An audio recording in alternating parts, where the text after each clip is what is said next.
예수의 새로운 만남 부록 원입니다. 얼마만큼이나 가능할까, 이런 제목으로 좀 나눠보고자 합니다. 이 무슨 얘기냐면 바로 예수와의 새로운 만남이 정말 가능한가, 얼마나 가능한 건가 하는 이런 마음의 생각을 가지고 한번 쭉 정리해 본 거거든요. 여기에는 이제 인간적인 측면에서 생각해 보는 것과 하나님의 관점에 생각해 보는 이 두 가지 점을 생각하고 있습니다.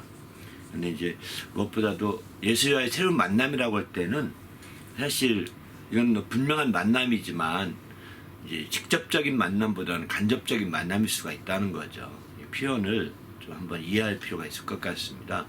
바로 예수님과의 새로운 만남이 예수님과 직접 우리처럼 대면하고 만나는 건 아니잖아요.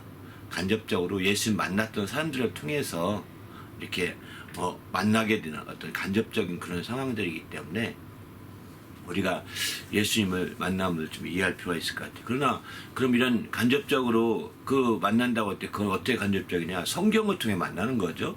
성경을 기록한 사람들, 또 성경에 등장한 사람들, 성경에서 이렇게 말씀하기는 예수님의 모습들, 이것 또한 이제 간접적인 거죠. 이렇게 해서 예수님 만나고 예수님을 지금은 만나게 되는데 그것이 과연 새로우냐 하는 거죠. 그 새로움이 바로 육신적인 면에서는 새롭다 하기 어려울 것 같습니다. 왜냐하면 직접 만나야 인상도 보고 또 그때그때 그분이 반응한 또 보면서 새롭다 이렇게 쉬운데 육신적인 면에서는 이게 간접적인 거기 때문에 이미 어떤 면에서 굳어졌다고 볼 수도 있거든요. 이미 그분들에 의해서 다 느꼈던 것들, 또 인상 받은 것, 인상에 대한 것들 다 굳어진 거잖아요. 이미 지나간 과거의 모습이거든요. 그러다 보니까 이제 예수의 새로운 만남이 정말 가능할까? 이렇게 생각하기 쉬운 거죠. 그래서 우리는 여기 생각해 볼 때 그런 육신적인 측면에서 이런 대면에서 만나는 것과는 다르게 간접적인 만남이라는 측면에서 우리가 더 새로운 만남이라는 것이 어려울 수도 있다고 생각이 듭니다. 객관적으로 본다면, 시장적인 눈으로 본다면 이제 그렇게 보기도 새로운 만남이 어렵다고 볼 수도 있는 거죠. 하지만 여기서 새로운 만남이 정말 가능하다, 또 그 만남을 가져야 된다라고 강조하는 가장 큰 이유는 예수님과 새로운 만남이 영적이기 때문입니다. 육신적인 관점에서 만나는 것보다는 영적인 관점에서 만나고자 해야 된다는 것이고, 내 육신의 어떤 관점보다는 영적인 관점이 더 중요한 거죠. 그래서 이제 만나겠는데 전도서에 보게 되면 이런 말씀하죠. 이제 이미 있던 것이 후에 다시 있겠고 이미 한 일을 후에 다시 할지라 해 아래 새 것이 없나니 무엇을 가리켜 보라 이것이 새 것이라 할 것이 있으랴 오래전 세대에 이미 있었다, 이렇게 표현하거든요. 그러니까 육신적인 면에서는 옛날 오래된 분들이 얘기하는 거야. 우리가 그분을 통해서 이분이 이런 분이라고 알 수는 있어. 객관 제3자적 입장에서. 이런 정도로 새롭게, 물론 처음 접하는 분들이야 새롭게 느끼겠지만, 이제 지속적으로 접하는 분들에게 그런 식의 얘기로는 실제로 한계가 있는 거죠. 새로운 만남이라는 것이. 그러면 어떻게 하느냐? 바로 그렇게 접근보다는 자꾸 처음에는 육신적인 면에서 접근할 수 있고, 처음에는 그렇게 간접적인 면에서 제3자의 소개를 통해서 접근할 수도 있습니다. 그래도 새로울 수 있을 것입니다. 왜? 예수를 잘 모르기 때문입니다. 하지만 이제 그 상황에서 예수에 대해 깊이 알게 되면 될수록 이제 전수서 말씀대로 새 것이 없는 거죠. 이렇게 되면서 새로움이라는 것이 그저 하나의 허상처럼 느껴질 가능성이 있다는 거죠. 그런데 고린도후서 5장 17절 보면 그런즉 누구든지 그리스도 안에 있으면 새로운 피조물이라 이전 것은 지나갔으니 보라 새 것이 되었도다, 이렇게 말씀하거든요. 이런 말씀을 비춰볼 때 우리가 새 것이 되었다는 것은 영적으로 봐야 되는 거거든요. 새로운 피조물이라는 것도 영적으로 봐야 되는 거거든요. 우리가 예수 믿어서 그리스도 안에 있어서 새로운 피조물이라고 했는데 뭐가 새로워졌습니까? 우리의 키가 좀 더 컸습니까? 물론 어릴 때 믿는 사람들이 키가 더 큰 사람도 있겠죠. 그러나 우리 몸무게가 더 다이어트가 됐습니까? 새롭게 된 좋은 방향으로? 이게 아니란 말이에요. 그렇기 때문에 우리는 여기서 새로운 피조물이라는 것은 육신적인 면에서 새로운 피조물이 아니라 영적인 면에서 새로운 피조물인 것을 이렇게 얘기하고 있는 거죠. 그래서 우리는 이런 오늘 우리가 예수와의 새로운 만남이 얼마나 가능하냐는 이런 질문 앞에서 우리가 육신적인 면으로 우리가 그동안에 공부했고 세상에서 교육받았던 그런 방향으로만 생각하지 마시고 또 새롭게 영적인 면에서 새로운 방향으로 접근해야 되겠구나. 세상에서 공부한 방향으로만 접근하면 안 되겠구나. 이 세상에 공부한 방향으로 접근하면 다 육신적인 방향이고 또 헛것으로만 판단될 수밖에 없거든요. 그러나 이제 그렇지 아니하고 이제 새로운 방향으로 해야 되겠구나. 정말 영적인 방향으로 해야 되겠구나. 이렇게 생각하면서 한 발 한 발 나가게 되면 그 자체가 이제 새롭게 되는 거죠. 그 자체가 새로워질 수 있는 새로운 접근이기 때문에 좀 더 새로울 수 있는 길이 열린다는 것입니다. 그런 차원에서 지금 이제 새로운 만남이라는 게 부록창에서 좀 설명을 드리는 이유가 이런 이해가 안 되고서 말하면 이 제목이 뭐야 맞지도 않고 이상하네 이럴 수도 있을 것 같습니다. 제가 이 예수와의 새로운 만남이라는 표현이 굉장히 중요하다고 생각 들었고 이 신선함이 계속 돼야 된다고 저는 이렇게 생각하고 있거든요. 그럴 때 우리의 영적인 그 성장도 지속될 수 있고 영적인 발전도 될 수 있고 영적인 면에서 우리가 한 단계 나아질 진보로 이룰 수 있는 거죠. 그런 차원에서 이런 영적인 예수와의 새로운 만남이 실제적인 어떤 경험이 되고 체험이 될 수 있기를 바라는 마음에서 우리의 처음 단계의 성경 공부 제목을 예수와의 새로운 만남이라고 이렇게 붙이게 된 겁니다.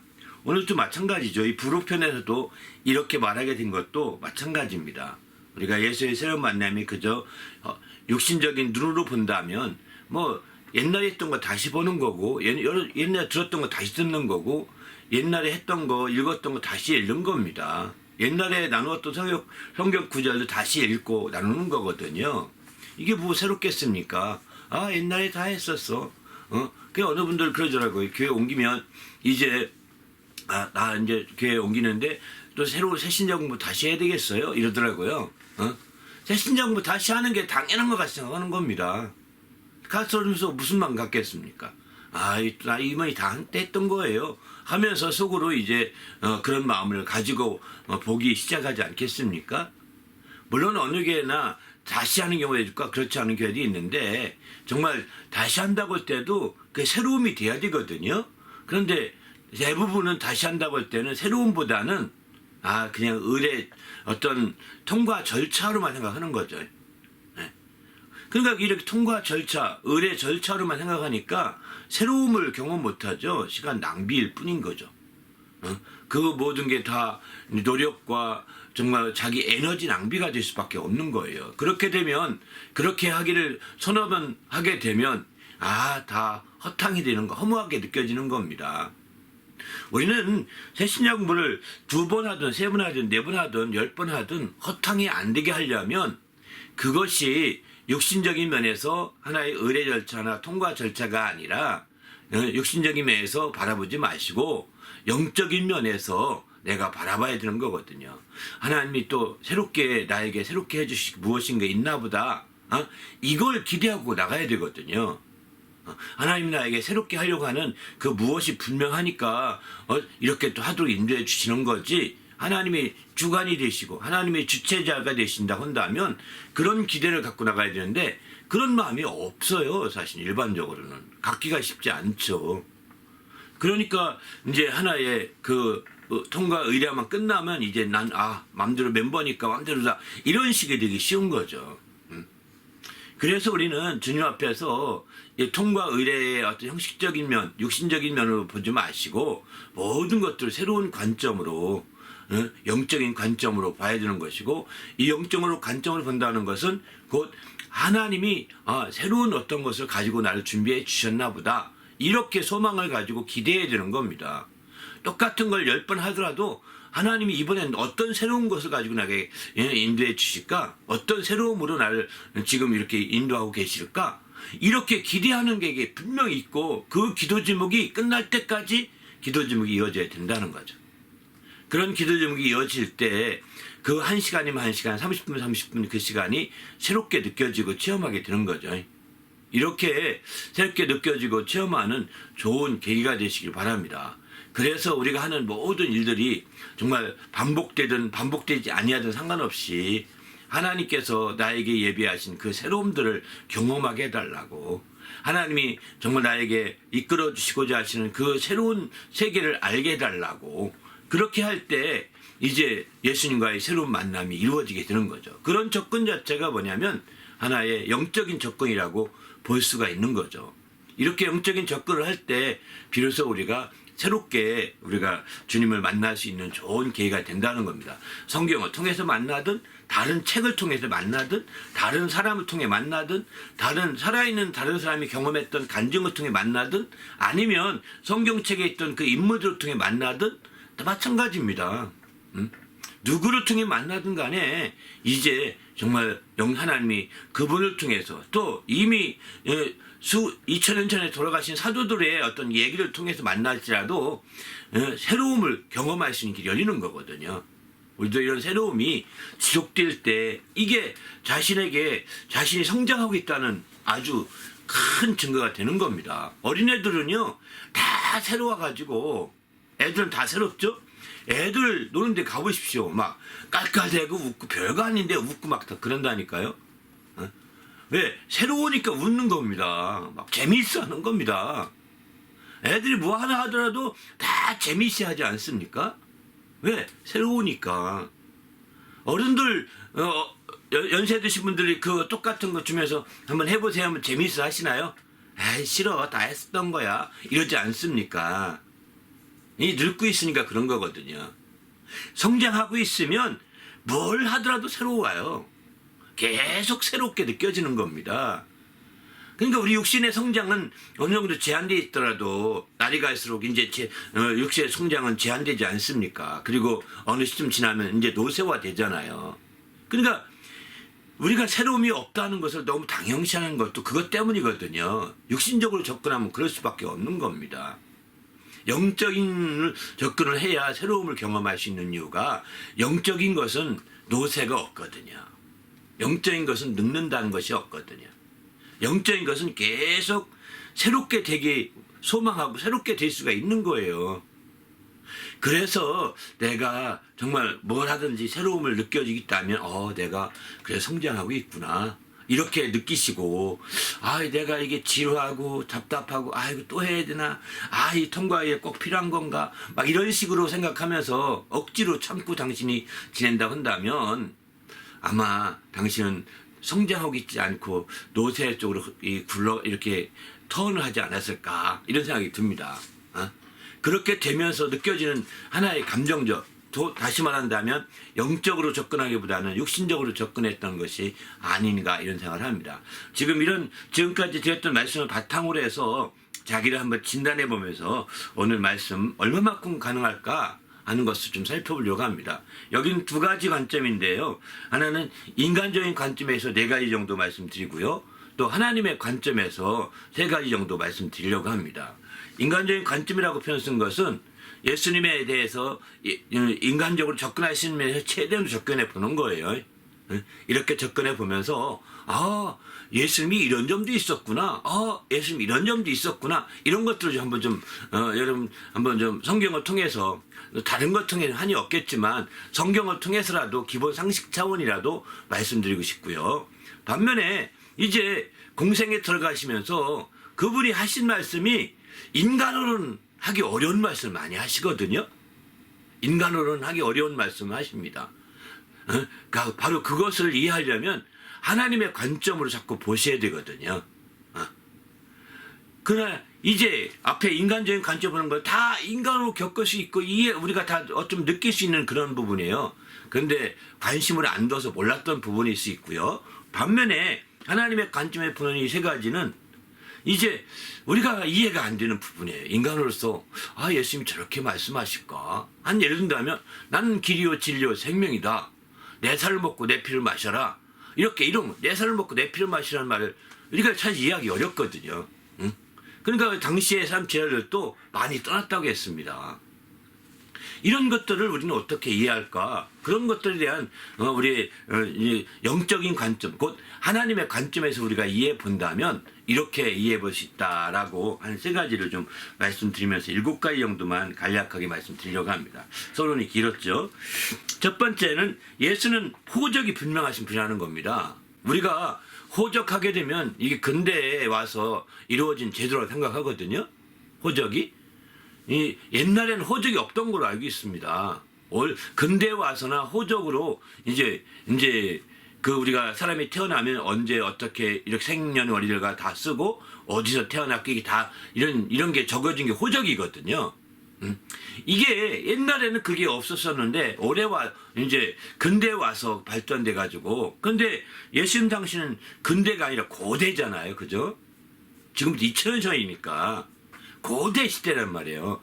그때의 오늘날의 호적 제도를 얘기한다는 게 가능한 얘기일까요? 근데 성경에는 호적하러 가다가 예수님 낳았다 이렇게 표현하시잖아요. 신기하지 않습니까? 누가복음 보게 되면 이 아우구스는 로마 제국의 절정기의 황제입니다. 로마 제국이 공화정으로 이렇게 발전해 공화정이 됐거든요.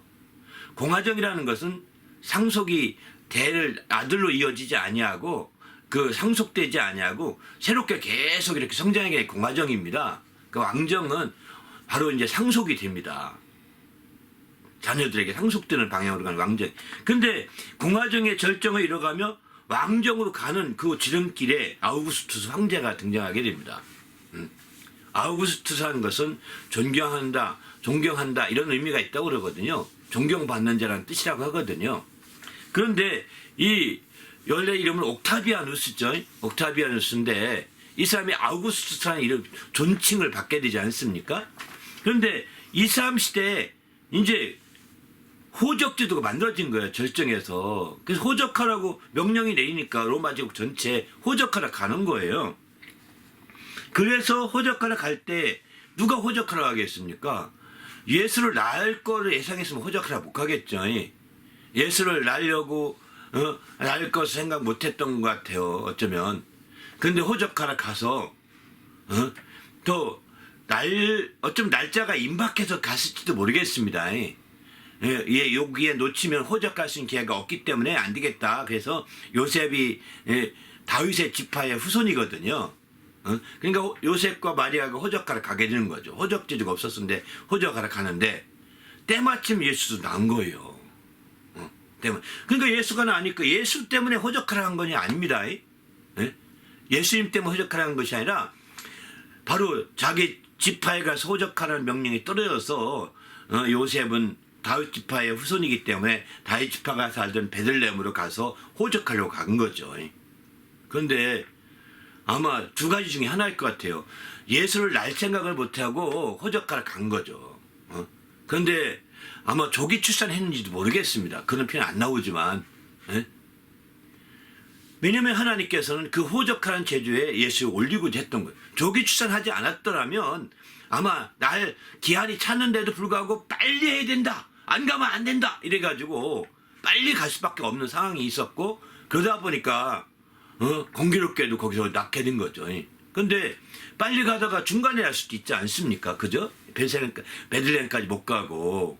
그런데 베들레헴까지 가서 거기서 낳았다는 거 보면 이거 하나님의 인도하심으로 다 볼 수밖에 없는 겁니다. 조기 출생에도 하나님의 인도하심이고, 때가 돼서 빨리 가서 낳으려고 하는 것도 다 왜 어떻냐 아무도 모르거든요. 그러니까 우리가 한국 사람들 같은 경우 이제 보통 팔자가 굉장히 중요하다고 그러죠. 바로 생년 월일 일시가 다 팔자거든요. 이게 8자인데 일시까지 기억하라고 얘기하는 거거든요. 왜냐하면 그게 다 이제 동양에서는 하나님의 하늘의 지시다. 하늘에 정해지고서 난 거다. 이렇게 얘기하는 건데, 어쩌면 예수님도 그렇게 이해할 수밖에 없을 것 같아요. 저 동양을 믿는다는 것이 아니라 예수님이 태어난 것을 호적시키려고 태어나게 하신 거라고 볼 수밖에 없는 거죠. 왜? 그 요셉 아버지 육신의 모친이라고 하는 요셉만이 호적하는 것이 아니라 또 그 결혼했던 마리아만이 호적하는 것이 아니라 예수님까지도 호적시키려고 했던 것입니다. 예수님까지도. 그렇게 해서 호적해서 마침내 되는 거죠. 이제 저희가 이제 그 뭐라고 할까요? 그런 이런 식으로 호적이라는 것이 굉장히 왜 그러면 이 호적이 중요하냐면 이게 최초의 호적이랍니다. 로마의 호적 제도가 전 세계에서 최초의 호적이고 이 호적이 뭐 정확히 들은가 근데 듣기에 의하면 저도 확인을 못했습니다만 예수님의 호적이 로마 지역에 지금 남았다는 얘기를 누가 하더라고요. 맞는지 안 맞는지 모르겠습니다. 근데 그 호적의 흔적이 지금도 남아있다는 겁니다. 그러니까 지금 예수님의 출생에 대해서 우리가 믿을 수밖에 없다고 말할 수 있는 거죠. 그냥 밑도 끝도 없는 사람을 지금 믿는 것이 아니라 호적이 분명한 분이 오셨고 호적한 분명한 분이 이렇게 됐다는 것은 지금 호적이 없던 시대에 처음 만들어져서 이제 태어났다는 것이 얼마나 놀라운지 알 수가 있는 거죠. 두 번째는 이제 예수님의 유년 시대입니다. 유년 시대 보게 되면 예수님이 아기가 자라며 강하여지고 지혜가 충만하여 하나님의 은혜가 그 위에 있더라 이렇게 말씀해요. 52절은 예수는 지혜와 키가 자라가며 하나님과 사람에게 더욱 사랑스러워 가시더라 이렇게 말씀하시죠. 예수님이 유년 시대가 하나님의 아들이라고 하니까 예수님이 그냥 마치 여러분 그 박격거세에 보게 되면 박격거세가 아래에 태어났잖아요. 아래에 태어나서 얼마나 컸겠어요? 쬐끄맣지 않겠습니까? 그런데 일주일인가 만에 아주 성인이 돼가지고 얼마 안 돼서 왕이 된다니까요. 1년도 안 돼서 왕이 되는 것처럼 이렇게 표현하는 것 같아요. 싫어하니까 그렇게 말하는 거죠. 사실은 이게 아닙니다. 예수님은요 그렇게 해서 왕이 된 분이 아니십니다.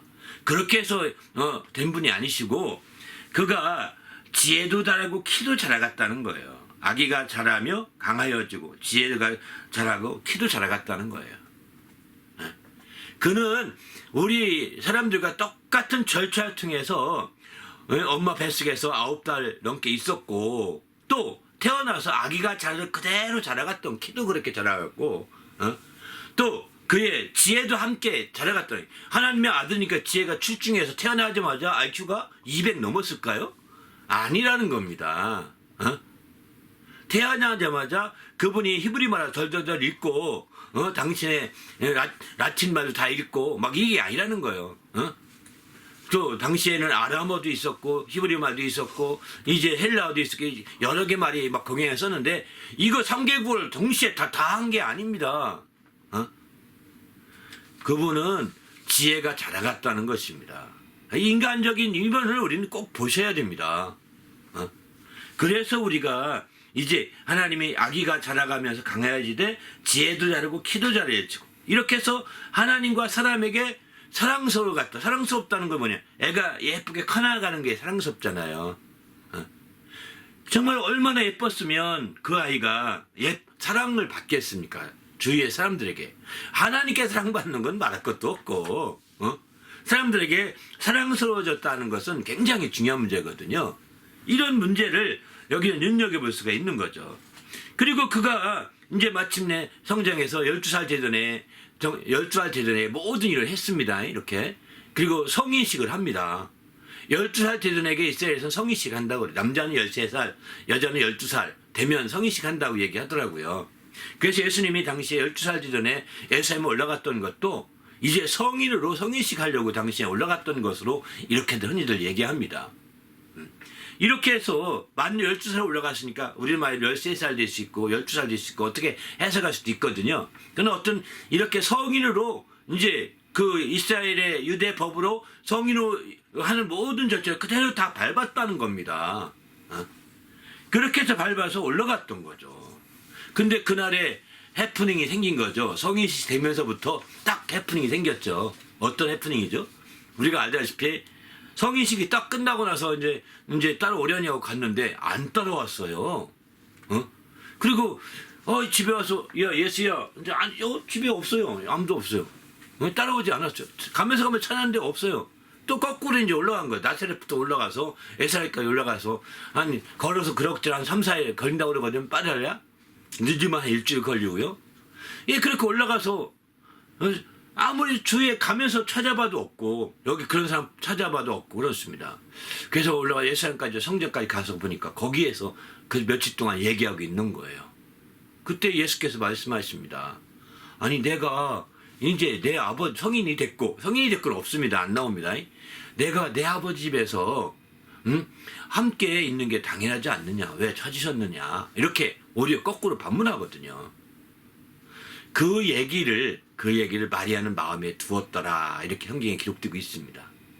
마리아는 그 마음을 그 예수께서 말씀하신 그 처음 성인이 돼서 한 말을 기억해 두었다가 나중에 누가한테 그 얘기를 다 간증을 합니다.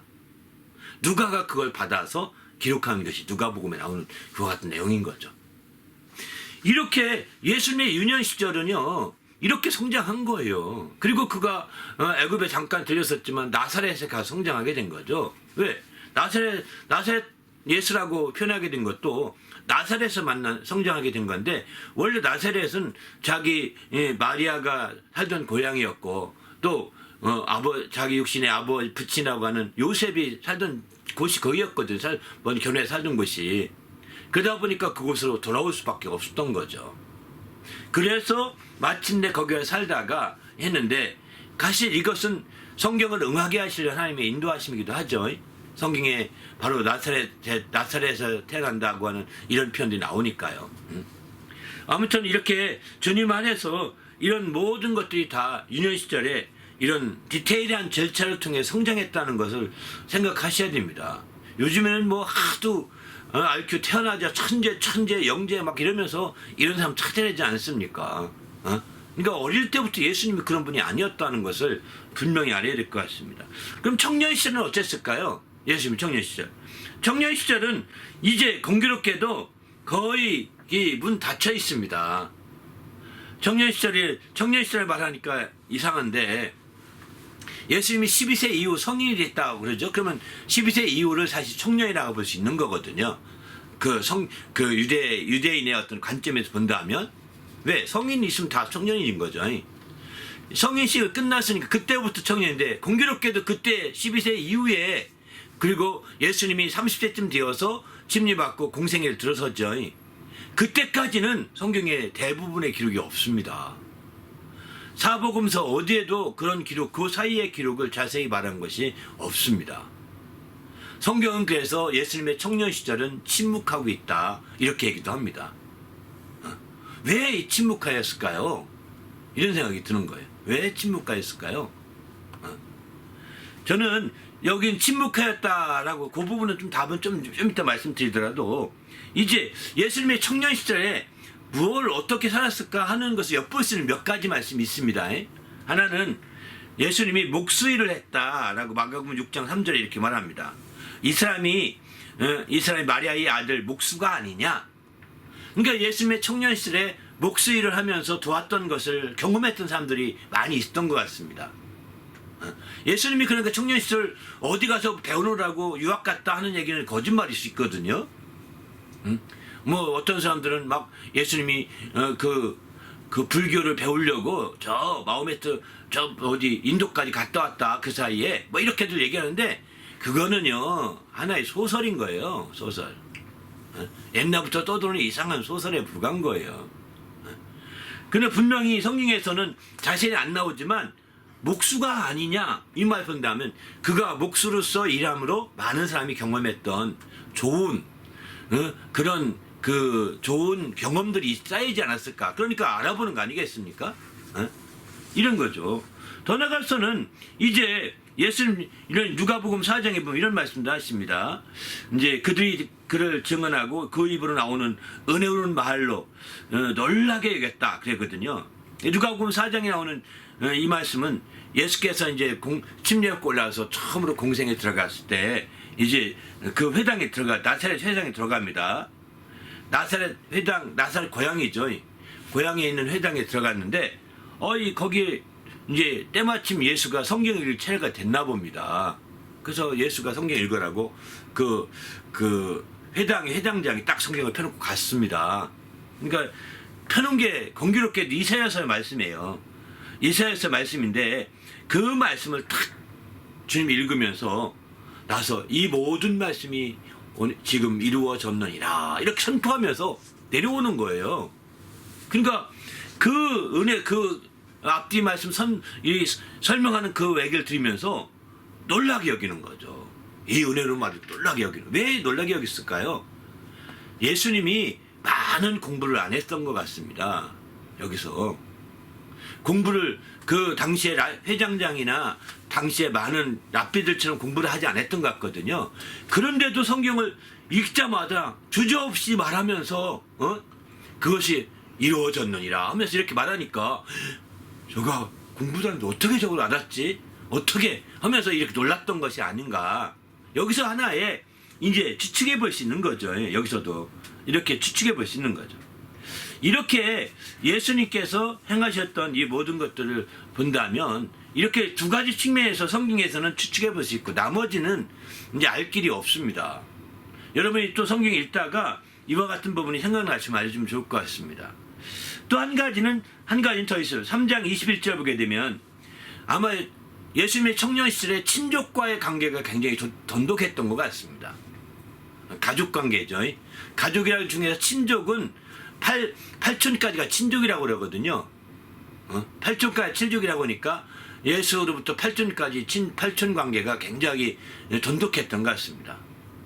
그러니까 어머니 쪽으로 8촌이니까 어머니 쪽으로는 아버지나 어머니 쪽 6촌 관계까지가 이제 그게 밑으로가 8촌이게 되는 거거든요.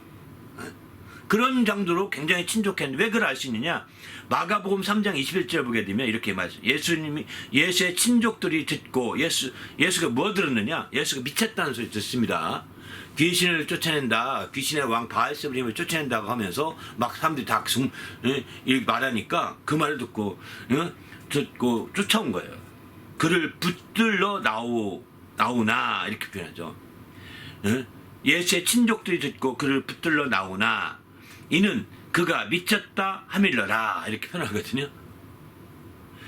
예수가 미쳤다. 예수가 그런 사람이 아닌데 미쳤다. 왜 그렇게 예수가 왜 저러지? 그래서 그를 보호하려고 나오려고 했던 거죠. 그런 점에서 본다면 가족들 간에 가족관계가 굉장히 원만했다 하는 걸 볼 수가 있는 거죠. 웬만한 사람과 관계가 다 알고 친족들이 나와서 그를 보호하려고 그 붙잡으려 했다는 것은 그 보호하려고 했던 거지 야 미친놈아 때려주려고 한 게 아니잖아요. 그죠? 이런 측면을 또 친족 관계의 예수님의 청년 시절의 모습도 역시 엿볼 수가 있는 거죠. 이렇게 세 가지 정도를 대개 엿볼 수 있는 것 같습니다. 그러면 예수님이 침례받고 일어나서 네 번째는 일상생활에서 예수님은 어떻게 일상생활을 느꼈느냐? 그는 침례받고 나온 후에 예수님께서 일상생활을 느낀 것은 이제 그도 우리와 똑같이 일상생활에서 배가 고팠고 줄이면 배가 고파서 금식한 다음에 참 많이 고통스러웠던 것도 느끼지 않습니까? 그리고 그가 밤낮으로 금식하고 줄이면서 어려움을 겪었고 그러나 그 어려움을 정말 그가 잘 극복했죠. 또 뿐만 아니라 그가 피곤을 느꼈어요. 마가복음 4장에 보게 되면 예수께서 피곤해서 고물에서 베개 고물을 베개에 베고 잤다고 그러거든요. 피곤했다는 겁니다. 또 11장에 보게 되면 예수께서 시장하심을 느껴서 정말 무화과나무를 찾아가서 그 무화과나무를 얻고 무화과를 얻고자 하지 않습니까? 이게 어떤 주인집 있는 무화과나무가 아니라 야생 무화과였거든요. 그래서 그걸 얻지 못해서 예수님이 또 너한테 이제는 아무도 얻지 못하라면서 예수님의 그 약간 뭐라고 할까요? 예수님의 그 인간적인 마음도 거기서 엿볼 수 있는 거죠. 네가 나를 실망을 시켰어? 너는 아무도 못 먹을 거야. 이렇게 예수님 한마디 했지만 한마디가 그대로 이루어지죠. 인간적인 면 볼 수가 있는 거죠. 배고파서 뭔가 얻으러 먹으러 갔는데 거기서 실망할 때 인간이 느끼는 그거 진짜 그런 마음이 있잖아요. 왜 예수님이 꼭 그렇게 말했을까? 예수님이 넓은 마음으로 그냥 품어주시지. 예? 그죠? 저는 이런 생각도 좀 해보거든요. 아니 무화과나무가 뭐 잘못했다고. 또 성경에 보면 제철이 아니었답니다. 무화과 나무가 없는 게 당연한 거기도 하거든요. 무화과 열릴 제때였다면 왜 못 맺냐 하면 책망해도 할 말이 없을 텐데 제철이 아니니까 못 맺는 거죠. 그러니까 못 드리는 거 당연한 건데 그럼에도 불구하고 예수님이 한마디 하세요. 그냥 지나가지 않으시고 그게 인간적인 마음이었지 않은가. 보통 마음인 거죠. 이 인간적인 마음이라는 것이 바꿔 말하면 죄인들의 마음이라는 겁니다. 예수님이 침례받고 올라오실 때부터 예수님이 바로 세상 죄를 제거하는 하나님의 어린 양이라고 이렇게 표현하거든요. 그가 세상 죄를 지고 가는 사람들의 똑같은 마인드를 가지고 그가 행동을 하신 거 한쪽에서는 공생의 한쪽에서는 공생의 생활 중에 그 일상생활에서는 죄인들이 가지고 있는 모든 생활 습관과 생활의 어떤 패턴이 조금씩 다 드러납니다. 그러나 그것만 드러나지 아니하시고 또 하나님의 아들로서의 그리스도로서의 그 신적인 능력이라고 할까요? 놀라운 것들이 함께 드러나게 되는 거죠. 그 부분에 대해서는 다음에 5, 6, 7번째 말씀드리겠습니다. 아무튼 이렇게 정말 인간으로서 곧 인간이 모든 인간이 다 죄를 범한 인간이죠. 그러니까 죄를 지고 살기 때문에 그러는 거예요. 우리가 간혹 가다가 훌륭한 목사님 계신데 훌륭한 목사님에게서 실망할 때가 있잖아요. 인간적인 소리 나올 때가 있거든요. 그분이 신적인 면 참 좋은데 신적인 얘기만 계속하면 좋은데 인간적인 얘기 할 때가 있다고요. 그때 우리는 실망하죠. 그도 죄인 된 그런 게 인간적인 면이 드러나는 거거든요. 그거 왜 표현하지 못합니까? 이렇게 하지 마시고 아유 당신도 인간이군요 하고 이해할 필요가 있습니다. 죄의 끈앞을 여전히 매달려 있군요. 이렇게 보시면 돼요. 또 항상 그런 모습만이 또 아니잖아요. 그러니까 또 다른 모습으로 또 반화갈 필요가 있는 거죠. 그러나 예수님도 그랬다니까요. 저는 이 말씀 생각하면서 그런 생각이 들어요. 예수님이 인간적인 면을 여기 여실히 보여주고 있는 거구나. 그런 생각이 듭니다. 더 나가서 예수님께서 이제 머리둘 곳이 없다. 새도 집이 있고 여우도 굴이 있는데 나는 머리둘 곳이 없다 이러거든요. 다시 말해서 어떤 거처가 뚜렷하지 않고 이게 떠돌이 생활을 한다는 겁니다. 거할 곳이 뚜렷하지 않고 한 곳에 정해놓고 거하는 것이 아니라 이것도 갖고 저것도 가고 이렇게 한다는 거죠. 이 누가 이렇게 하는지 아십니까? 죄인들이 그렇게 하거든요. 죄를 많이 지으면 지을수록 거처를 정해놓으면 안 됩니다. 왜? 고발당하고 피의자이기 때문에 잡혀갈 수 있거든요. 그러니까 도망다니는 겁니다. 도망다니다 보니까 떠돌이 생활을 할 수밖에 없는 거예요. 근데 예수님은 세상의 죄를 다 짊어졌으니 얼마나 큰 떠돌이 생활 되시겠어요. 그렇잖아요. 여러분 예수님의 공생이라는 것이 우리의 세상 죄를 우리의 죄를 짊어지고 그분이 생활하시면서 나타나는 인간적인 모습과 하나님의 아들로 또 그리스도로 오셔서 역사하신 모습 두 가지 면을 동시에 보아나가야 되는 거예요. 그렇게 안 보시면 성경을 읽을 때 복음서를 읽을 때 이해하기 어려운 면이 많이 있습니다. 인간으로만 보면 이해가 되는데 그렇지 않은 부분들은 이해가 안 돼서 어렵죠. 또 한 가지는 요한복음 2장에 보게 되면 예수님이 성전에 올라가서 막 화를 내시지 않습니까? 막 성전에 그 노끈을 가지고 채찍질을 하면서 양을 파는 자들과 소를 파는 자 다 내쫓고 돈 바꾸는 자 다 내쫓고 그 상을 막 뒤엎고 비둘기 파는 자 상을 뒤엎고 막 이러지 않습니까? 우리는 이것을 이제 하나님의 의분이라고 하나님의 아들로서 의분이라고 왜 하나님의 성전을 더럽히느냐 그래서 의분이라고 가리키긴 하지만 의분일 수도 있습니다. 근데 의분도 우리가 알다시피 점잖하게 거룩하게 낼 수도 있지 않겠어요? 그죠? 우리는 하나님의 관점 신적인 면에서는 그렇게 내기를 원하는 면도 있거든요. 그렇지 않습니까? 근데 예수님은 막 여기서는 깡패같이 하셨거든요. 채찍질 하면서 깡패같이 막 이렇게 했다니까요. 자판 없는 깡패처럼 말이죠. 왜 이렇게 했겠어요? 이것도 세상 죄를 지고 하는 바로 예수님의 모습, 인간적인 면을 그대로 여실히 보여주는 대표적인 면 중에 하나인 거죠. 거기에 하나님의 관점으로 본다면 하나님의 성전을 더럽히는 그런 자들에 대한 하나님의 강력한 그 마음에 분노를 표출하고 있다고 볼 수 있는 거죠. 이거는 하나님의 의분이라고 볼 수도 있는 거지만 또 꼭 그렇게 안 하고도 의분을 표현하는 것이 많지 않습니까? 성경에 하나님의 의분 중에 이제 이렇게 하시죠. 땅을 쫙 갈라가지고 다 삼켜버리잖아요. 그들을, 그죠? 구약이 나오죠. 그래가지고 그들을 쫙 이제 거기서 메모시켜버립니다. 아니 그렇게 하면 와 신이시여 이렇게 할 텐데 그렇게 하지 않으십니다. 우리가 인간적인 면이 더 드러나도록 이렇게 행하시는 면을 많이 보는 거죠. 또 요한복음 4장에 보게 되면 여기서도 예수님의 이제 물이 목이 마셔서 우물가에서 물을 달라고 하지 않습니까? 인간적인 면이 있는 거죠. 그때 이 사마리아 여인이 그에게 묻습니다. 당신은 유대인 같은데 왜 나에게 공짜로 물 달라고 하느냐? 이렇게 묻습니다. 물 달라니까. 유대인 같은데 왜 공짜로 물 달라고 하느냐? 바로 이 부분을 얘기하면서 예수님이 유대인으로서 세상 지를 지고 가는 이런 모습을 보고 그러니까 내가 나를 알았더라면 오히려 생수를 구했으리라 이렇게까지 말하시죠. 그러니까 그것은 메시아만이 주는데 당신이 메시아입니까? 했더니 내가 크니라 이렇게 말합니다. 바로 주님께서 이처럼 말씀하시면서 이제 얘기하시는 거 보죠. 또 나사로가 죽었다는 얘기 들으면서 요한복음 11장에 눈물도 흘렸습니다. 또 요한복음 12장 27절 내 마음이 괴롭다고도 하십니다. 십자가에 달릴 것 생각하면서 괴로워하시는 예수님 모습도 있습니다. 이게 다 뭐냐면 인간적인 모습이요. 다른 말로 표현한다면 세상 죄를 지고 가는 죄인된 모습이라고 볼 수 있는죠.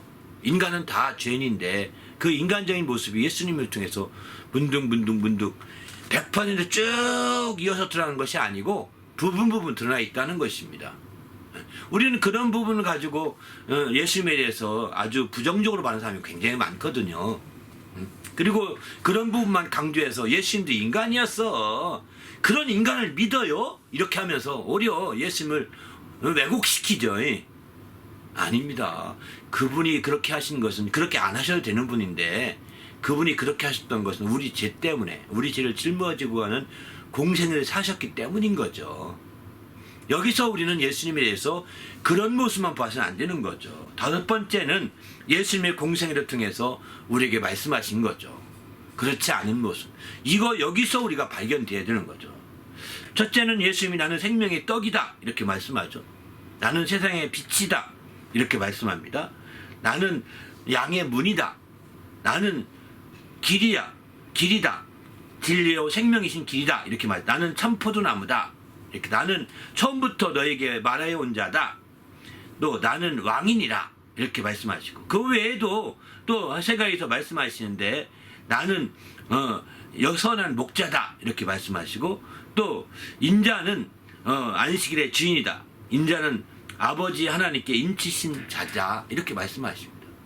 이런 말씀들은요 쉽게 이해하지 못하는 말씀들입니다. 이런 말씀들은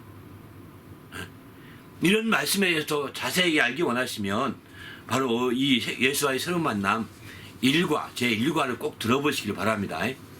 이런 말씀을 하기를. 두 번째는 예수님께서 아버지와 관계를 공생애 중에 막 설명합니다. 여기서 아버지는 하나님을 이렇게 말하게 되는 거죠. 그래서 먼저는 나와 아버지는 하나다라고 선포합니다. 아니 예수님이 아버지와 하나라는 거예요. 그 나를 본 자가 아버지를 보았다라고 이렇게 말씀합니다. 요한복음 14장 8절에 또 내가 아버지 안에 있고 아버지가 내 안에 계시다. 요한복음 14장 10절에 이렇게 말씀하세요. 이런 말씀들 보면 이제 아버지의 관계가 얼마나 정말 떨어질 수 없이 하나임을 표현해주고 있는 거죠. 나를 본 자는 아버지를 보았다 하지 않습니까? 그런데 아버지를 보여주소 하니까 빌립아 내가 이처럼 오래 있었는데 아버지를 보여달라 하느냐? 나를 본 자가 아버지를 본 자다 라고 이렇게 말씀하세요. 그러니까 빌립이 어이없어 하죠. 그래서 이제 그 뒤엔 빌립이 말하는 게 한 번도 안 나옵니다. 아무튼 이렇게 우리는 주님 앞에서 예수님을 볼 때 예수님을 우리가 이해하지 못할 예수님의 부분은 하나님의 관점으로 이해하셔야 된다는 겁니다. 하나님의 관점으로 이해할 때 그 모든 게 가능한 거죠. 그렇지 않으면 이제 그게 어려운 거죠.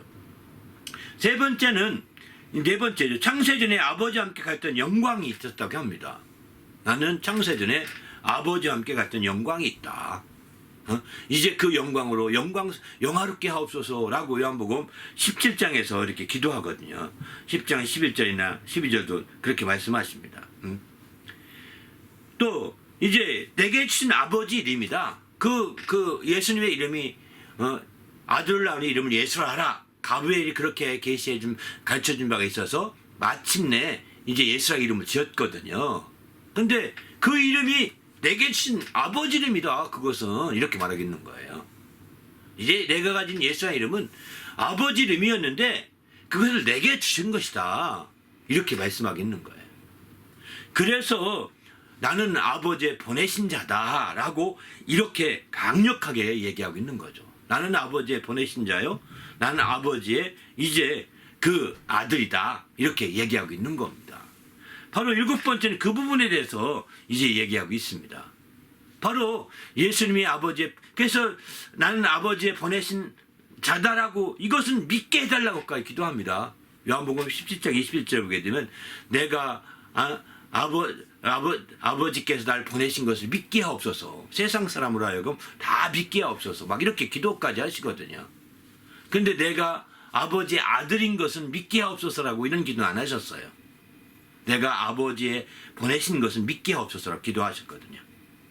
여기 보내신 자라는 뜻은 그리스도라는 뜻이거든요. 내가 그리스도인 것을 믿게 하옵소서. 막 이 기도를 많이 하신 거예요. 그래서 우리는 주님 안에서 아버지심을 확실히 알아야 되겠다. 바로 아버지와 아들 관계, 또 보내신 자와 보냄받은 자의 관계를 아는 게 굉장히 중요하다고 생각합니다. 또 마지막 일곱 번째는 그러면 예수를 지켜본 사람들은 그분을 어떤 분이라고 이렇게 말했느냐? 이거 굉장히 중요한 부분이죠. 이제 마태복음 14장에 보게 되면 예수께서 물 위로 걸어오시니까 막 제 아들이 그때 막 예수께 절하면서 예수는 하나님의 아들이로소이다 라고 이렇게 인정을 합니다. 또 너는 나를 누구라 하느냐 하니까 주는 그리스도시요 그리스도시요 살아계신 하나님의 아들이시니다 이렇게 말하죠. 그러니까 베드로의 말이 굉장히 기뻐했었던 예수님이십니다. 바요나 시모나 참 내가 이것을 알게 하는 것은 바로 혈육이 아니다. 육신적으로 깨달은 것이 아니라 아버지께서 깨닫게 해주신 것이다 말하죠. 그래서 그가 그리스도요 또 그가 하나님의 아들이라고 이 표현이 예수님이 앞서서 아버지와 관계에서 말한 그것을 그대로 정확하게 답했던 거죠. 네? 그래서 기뻐하십니다. 이 똑같은 답을 했던 사람이 한 명 더 있습니다. 요한복음 11장 27절 보게 되면 이제 주는 그리스도시요 세상에 오시는 하나님의 아들이신 줄 내가 믿나이다 라고 마르다가 고백하거든요. 나는 부활이요 생명이다 라고 나를 믿는 영원히 죽지 아니하고 죽어도 살겠다 이렇게 말하니까 주는 그리스도요 살아계신 하나님의 아들이십니다. 이렇게 똑같은 고백했는데 이 고백에 대해서는 예수님이 더 이상 말을 하지 않습니다. 그렇게 말하니까 예수님 그러면 돌문을 열어라 이렇게 말했거든요. 그때에 돌문을 열지 않고 한 발 뒤로 뺍니다. 벌써 죽은 지 나흘이 되었습니다. 이렇게 냄새가 날 겁니다. 이렇게 말하니까 이제 뒤로 빼니까 마침내 다른 사람이 열게 되죠. 그래서 마침내 나사로 살리는 일이 나타나지 않습니까? 그때 한 발 뺄 때 있으면 이런 말, 내가 내 말을 믿으면 영광을 보리라 이렇게 말씀하십니다. 영광을 보리라. 그런데 이것도 예수님이 기뻐서 한 얘기인 거예요. 사실 그죠? 뒤 말씀 보면 아무나 그 일을 안 시키지 않겠습니까? 네가 진짜 내가 그리스도요 살아계신 하나님의 아들이라고 말하는 거면 정말 네가 믿음이 있구나. 그럼 네가 열어봐라. 이렇게 얘기하는데 사실 믿음들을 실천하지 못했던 거죠. 내 말을 믿으면 네가 영광을 보이라고 믿음을 강조한 것도 이제 안타까운 가운데 강조한 말씀이라고 볼 수 있는 거죠. 그 외에도 마태복음 10장에 54절 보게 되면은 이런 말씀. 지진이 일어나고 한때 이제 바로 백부장이 저는 하나님의 아들이었도다 이렇게 말하 백부장. 백부장은 이방인입니다. 로마 사람이에요. 아니 로마 사람이 예수 안 믿었다고 볼 수밖에 없잖아요. 그죠? 그런 백부장이었는데 그가 이렇게까지 말합니다. 또 요한복음에 보면 이제 또 말하죠. 바로 침례 요한이 고백합니다. 내가 보고 그가 하나님의 아들이었음을 이심을 증언하였노라 이렇게 말하죠. 또 나다니엘도 말하죠.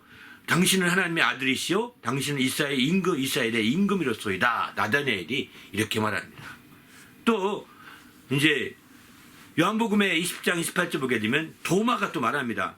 도마는 한 단계 더 나갑니다. 나의 주님이시요 나의 하나님이시니이다. 이렇게 말합니다.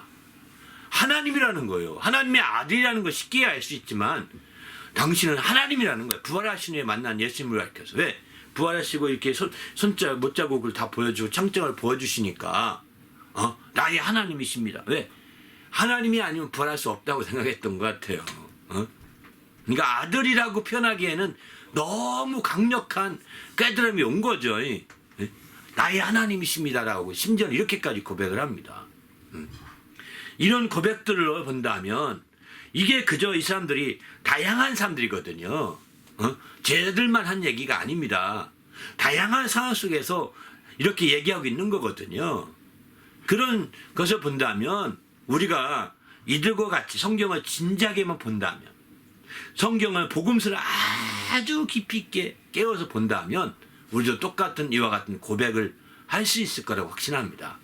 주는 살아계신 하나님의 아들이시고 그리스도이십니다 라고 주님이 기뻐할 만한 고백이 능히 가능하지 않겠는가 이런 생각을 해봅니다. 이것은 왜 세 번, 다섯 번, 여섯 번, 일곱 번 이 세 가지는 그냥 인간적인 면에서 깨닫기가 어렵습니다. 인간적인 면 깨닫기보다는 이걸 이해하지 못할 때 하나님이 깨닫게 한다라고 깨닫도록 기도하는 가운데 쭉 성경을 더 보시면 이 결론에 도달할 수 있을 것입니다. 그렇게 되면 정말 우리는 예수님과 진정으로 새로운 만남이 이루어지는 거죠. 예수님과 참된 새로운 역사가 펼쳐지기 시작하는 거죠. 이런 놀라운 삶이 이어지시기를 예수님의 이름으로 부탁을 드립니다. 그래서 성경을 통해서 예수님과의 새로운 만남이 계속해서 이루어지는 삶이 정말 성장하는 삶이 되시기를 부탁드립니다. 감사합니다.